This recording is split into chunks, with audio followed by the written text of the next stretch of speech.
Hello, dear students and esteemed learners. Welcome again. Now we have entered into the sixth week of our course on sociology of health. Now, this week we are going to have a discussion on Millennium Development Goals and Sustainable Development Goals, popularly known as MDGs and SDGs, the health goals and achievements in India. So, we'll talk about what are these Millennium Development Goals and Sustainable Development Goals. Why do we need to talk about these? And then we will try to understand the health related goals in these two set of goals. And then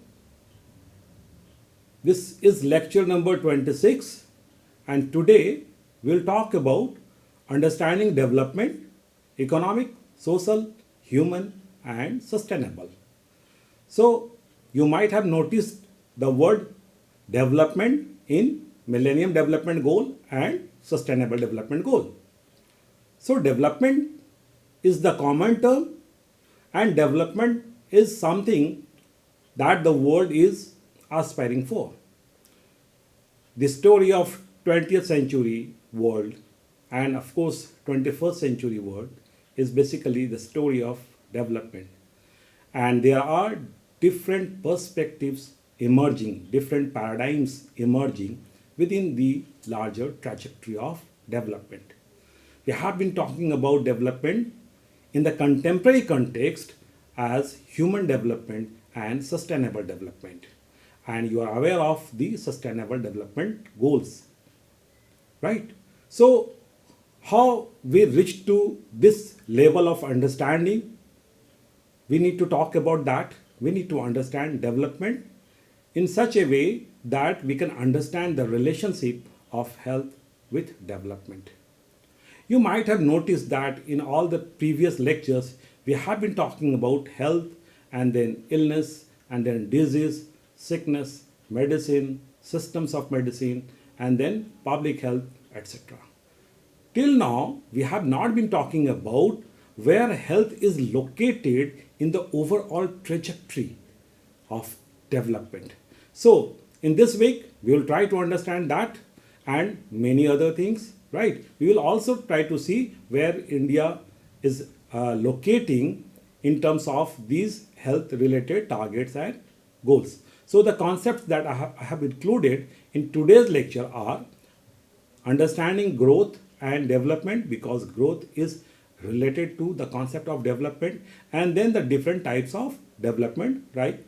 Economic development, economic growth, then social development, human development, and then very important index basically which is very relevant in contemporary world, that is human development index known as HDI, then sustainable development, and then we'll just touch the MDGs and SDGs in this lecture, so that whatever understanding we develop about development, we can relate that to these two sets of goals. And then in the next four lectures for this week, we'll talk about the specific goals, targets, and the achievements.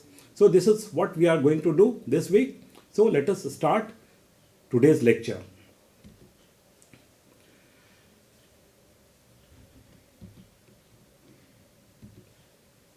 Now, development is multidimensional, as we often used to say, and there are different trajectories of development also, as we just talked about. So very often we talk about economic growth, and sometimes we also talk about economic development. Is there any difference between these two perspectives? Because growth and development are two different approaches to look at the progress that humanity is actually making, right? So first we'll try to understand the difference between growth and development, and by extending the logic, the difference between economic growth and economic development, and then subsequently we'll try to understand all the other perspectives on development or the paradigms on development. Growth generally refers to an increase in quantitative terms. So when we have certain things which are expressed in numbers, and when there is an increase in those numbers, then we generally say that that is growth in that. Very often we talk about population growth, or sometimes we also talk about the growth of the child or growth in any other thing. So there is basically quantitative increase or expansion. That is the basic understanding. Now let me tell here that whatever we are going to talk, we are trying to understand the things, the concept in very simple words, right? Without making use of the academic jargons, because when we make use of too many academic jargons, then we cannot develop this simple understanding, right? So the effort will be to understand the things in very simple words. So growth is basically an increase in quantitative terms, whereas development refers to quantitative as well as qualitative increase. But this is only one part. The quantitative as well as qualitative increase is only one part. The second part is in a specific direction to meet the defined and desirable goals or targets. That means when we talk about development, we talk about making achievement in specific direction where the goals or the targets are well identified, right? And that kind of basically change is not only quantitative but also qualitative. So there are two important things here. One, that growth is quantitative, whereas development is quantitative as well as qualitative. That is one.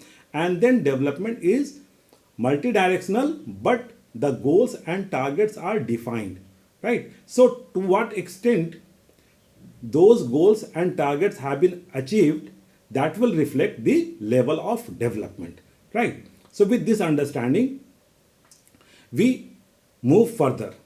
Now, why do we need to talk about those goals and targets? That is an important question, and the answer is this: that different groups may have different requirements. Different groups may exist in different situations, or different contexts are applicable, right? So the targets or the goals may vary from group to group, situation to situation, or context to context, depending upon the requirements, which could be quantitative as well as qualitative. So this is how we generally understand development. Then we can say that development is broader than growth. However, very interestingly, there is another term that is known as inclusive growth, and very often we identify the term inclusive growth with the term development also. And in the next slide, we will see how inclusive growth is coming closer to development when we see in terms of the development of a larger society. Economic growth and development, that is very important. Now, when we talk about development at a larger level, in the context of the nation states or the societies, then we talk about economic growth and often economic development. Now, economic growth generally refers to growth in gross domestic product or gross national income, whatever is applicable in that particular context, or very often the per capita income. When you divide the GDP or GNI with the total population, then you get the per capita, that is the average, right? So economic growth generally refers to the increase or the growth in the GDP or the GNI. In contrast to that, economic development is broader, as we discussed earlier also, and it focuses on multiple dimensions, including increase in people's income. Now, this people's income is different from the average income, because average income is basically a number which may or may not be applicable in the cases of each and every person, right? So here the focus is on people's income, That means there should be participatory growth, right? And then the next important requirement here is that standard of life of people should also improve, right? So on the one hand, economic growth is talking about increase in the gross national income, whereas economic development will broaden the scope. It will definitely talk about the increase in the GDP or GNI, but it will not remain confined to that. It will also try to see that what is the real increase in people's income, and then did it make any difference in the standard of life of people or the quality of life of people, and what kind of improvement is visible there. So this improvement in quality of life is again a qualitative term, right? Although sometimes we use some of the indicators which try to understand the things from a quantitative perspective, but that's a different story. The point here is this, that it is not confined to this quantitative increase. It is also taking into consideration the qualitative aspect, like the standard of living or the quality of life. Now, before the emergence of the concepts of social development, human development, or sustainable development, now these are three very important perspectives or paradigms which are popular globally as of now. So before the emergence of these paradigms of development, economic growth or economic development was the most acceptable or most popular paradigm.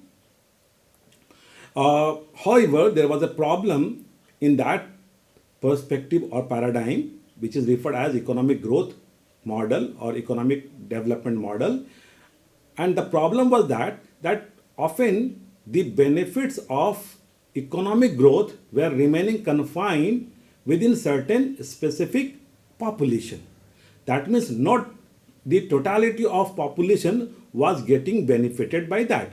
Although it believed in the trickle down theory, but practically it was never working. That means although the GDP was increasing or the GNI was increasing, but on real terms, the standard of life or the quality of life was not visibly improving, or there were some other types of problems existing, right? For that matter, inequality of income was increasing. Now, inequality of income is a very problematic thing for the growth of a nation state, because inequality creates multiple types of problems, right? And one of the important problem is a kind of instability, whether that is political or social or even economic, right? So it was often observed and noticed that economic development or economic growth, if it is focusing only on the increase in the income, maybe at the level of the collectivity or maybe at the level of the individual, but that was not enough. And so, with this realization, this new paradigm or a new perspective emerged, that is known as social development. Now, social development has widened the scope of the term economic development. It is much broader. So, what does it talk about? Social development is a broad and multidimensional concept that refers to the improvement of the well-being of the individuals and groups in society.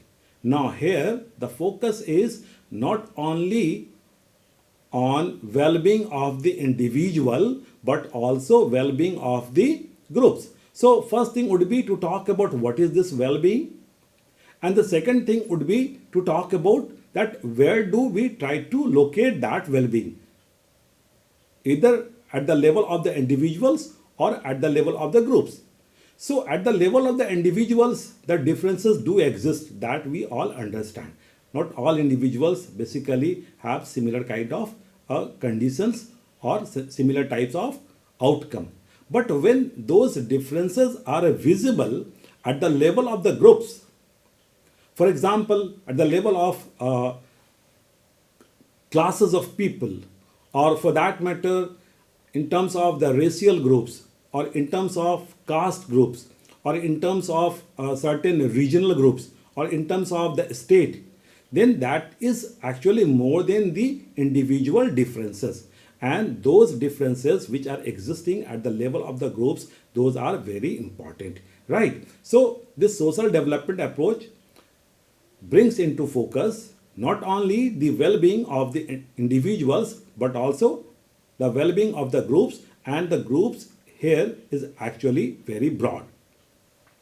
It encompasses various aspects such as poverty eradication, social inclusion, social protection, social justice, human right, gender equality, and environmental sustainability. Now let me make you understand this. Basically, if there is kind of economic development going on, right, and if you see at the level of the family, then if you happen to find that okay, within the family there is a kind of gap or a disparity between the males and the females, but you may consider that okay, these are the individual choices within the family.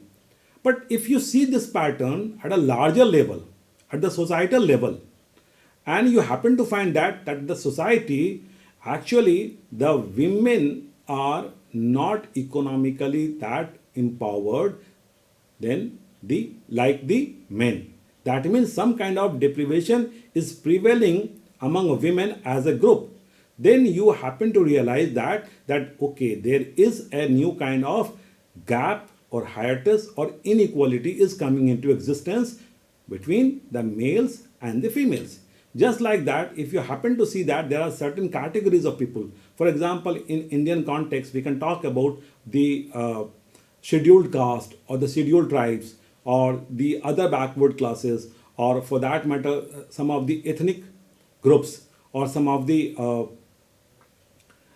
say states in terms of all the other states, right? And if you happen to find that they are actually lagging behind, then we get to know that there is some kind of social inequality existing.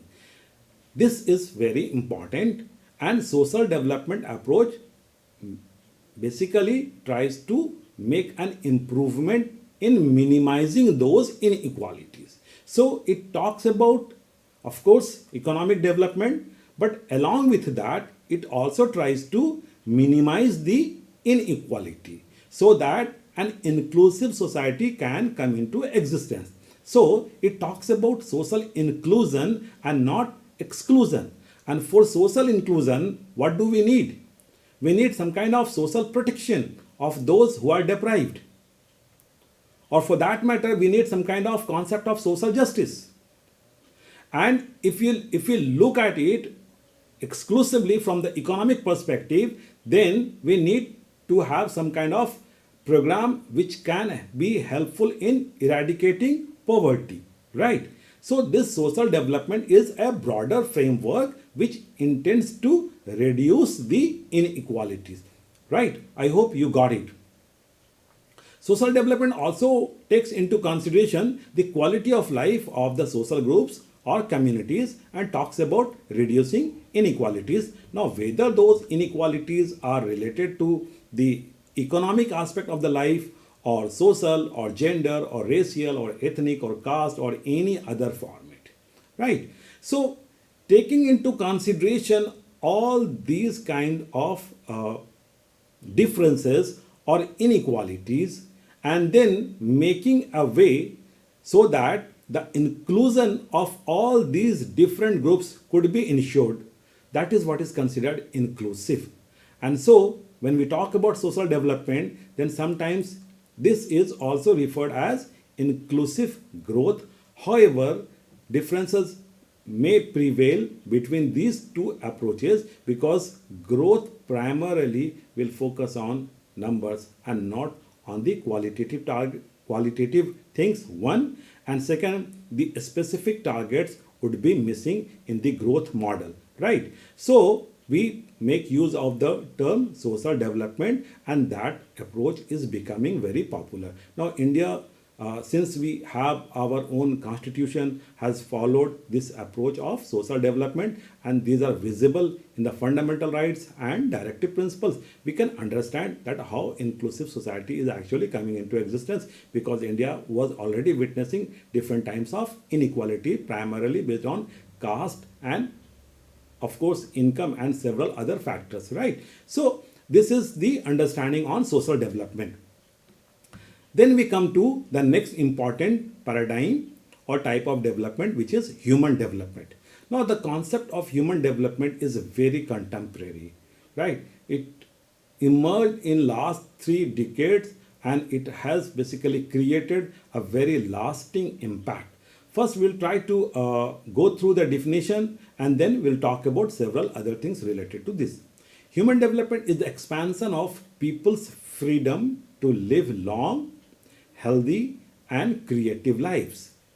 To advance other goals they have reason to value, and to engage actively in shaping development equitably and sustainably on a shared planet.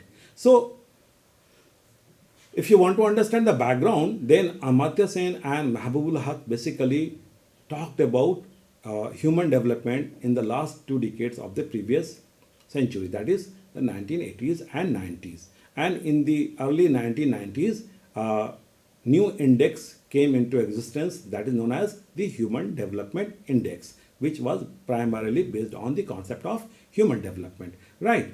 So human development primarily talks about focusing on the humans, that is the individual, because individuals do need certain basic capacities, right? And there are 3 specific domains which are identified in terms of those basic qualities or capabilities that humans need: health, income, and education. Now, these 3 core qualities or core capabilities are basically considered as necessary for enhancement of the functioning of the humans, as well as enriching their capacities and their capabilities, right? So these 3 components, basically income is necessary because most of our economic needs as well as other needs will be fulfilled by having some kind of economic capacity. Then comes education. Now, education is very important because it enhances our capacity, it enhances our understanding, it enhances our understanding about the diversified experiences that we are exposed to in this world, right?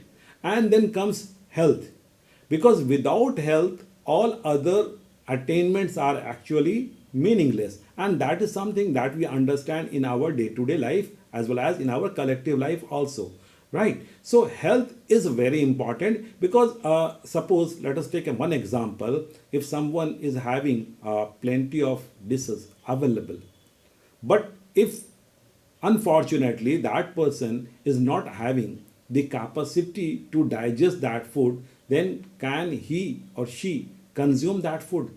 The answer would be no. Why? Because he or she is not in a position to digest that food. That means even if there is food available, maybe good quality food, but if there is no capacity to digest that, then that is going to be injurious. That means this capacity to digest is very important, and that one can develop only with good health. That is one very simple example. Just like that, you can have n number of examples where you can see that without health, suppose somebody is alive, maybe up to the age of 70 years, but out of that 70 years, if 10 years spent as a sick person or as an ill person, right, fighting against certain disease. So even if he is remaining alive for 70 years, but out of those precious 70 years, 10 very precious 70 years basically is spent fighting against disease, illness. Now that has weakened the capacity of the person to perform his roles as an individual, as a member of the society. That means health is necessary not only for the personal survival of the person, but also for performance of the necessary roles, right? And for making life enjoyable, comfortable, and purposeful. So, health, education, and income, these three components were identified as the core components of development in this new approach of human development. Now, with this basic understanding, we need to move further. The definition of human development is evolving. Now, there is increasing demand to adopt the inequality adjusted human development index. So, we have one human development index, and there is also a demand that it should be inequality adjusted human development index. So, here is the human development index. It, as we stated, it includes three things: health, education, and income. So, what do we mean by health? Basically, long and healthy life. What do we mean by education? Basically, knowledge and awareness. And income means a means to ensure a decent standard of living. But here is a problem that if these are qualitative, then we cannot make use of these concepts in preparing an index. That means we should express these things in quantitative terms for the preparation of the human development index. So for health, life expectancy is considered the most important indicator. For education, the mean years of schooling is considered as the important manifestation. And of course, for income, the GNI per capita. So by making use of these three numbers, life expectancy, basically which helps in preparing the health index, then mean years of schooling that helps in preparing the education index, and then GNI per capita that helps in preparing the income index.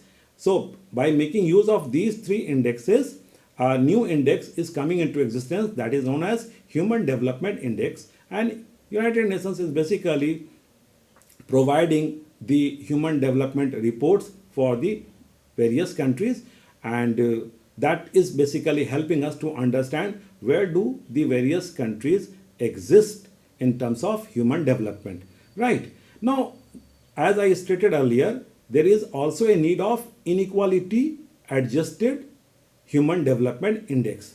Right. Why? Because in the previous model, that is the social development model, we talked about the significance and importance of minimizing the inequality, right? So whatever achievement basically we made in the social development model, that was primarily focusing on minimizing the inequality. However, in the present index of HDI, this is very important because it talks about health, it talks about education, and it is not keeping itself confined to income. So it is very inclusive in the sense that it talks about three very important capabilities of human life.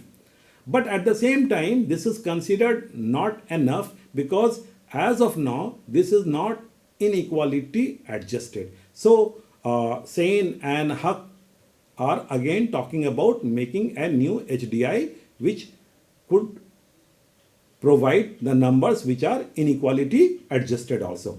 So that is about human development. Now we come to the final part, which is sustainable development. Now, whether you talk about economic development or social development or human development, in all these three models of development, one very important component is missing, and that is the sustainability part, right?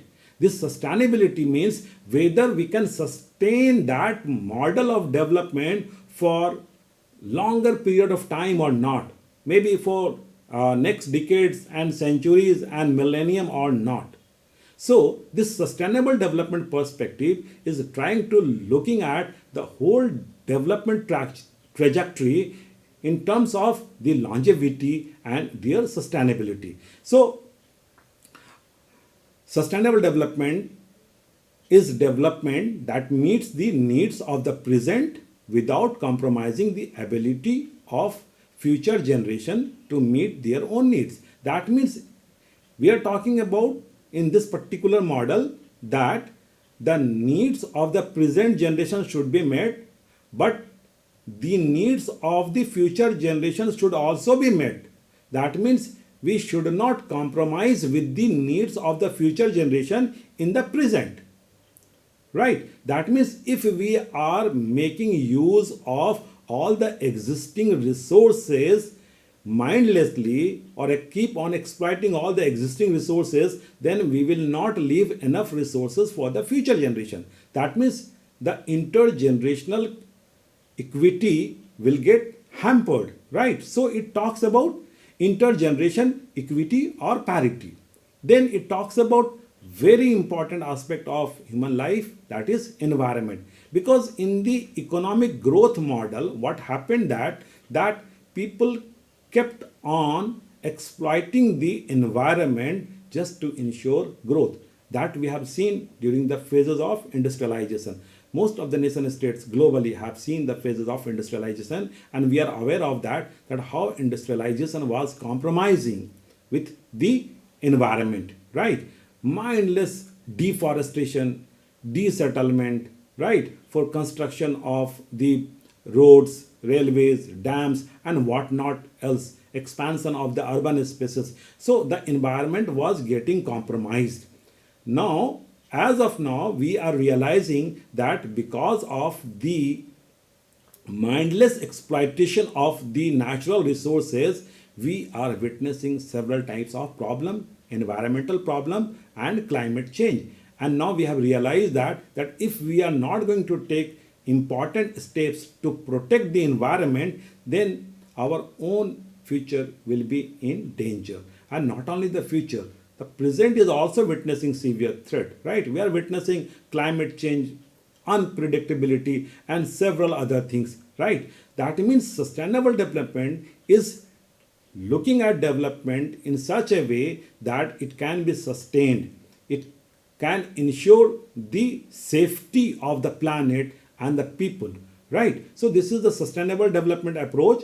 It basically it says that it is crucial to harmonize the three core elements: the economic growth, the social inclusion, and the environment, right? If we can ensure all these three things together, then only we will have a sustainable model of development which will be good for the humans as well as all other species and of course planet Earth, right? So now before we close, we have a slide just to have a glimpse of the next two important goals that we are going to talking about: the Millennium Development Goal and Sustainable Development Goal. And let me tell you that the Millennium Development Goal is basically a set of goals that is focusing a lot on the human development approach, right? So that is why we needed to talk about the human development, and for understanding that we tried to understand all other paradigms of development. And the Sustainable Development Goal, the name itself suggests that it goes further, it goes beyond human development. It takes into consideration the sustainability model also, right? And both these set of goals include several health related goals and targets which are very important, right? So this is all for today's lecture. We will talk about some of these in the next lecture. So till then, take care.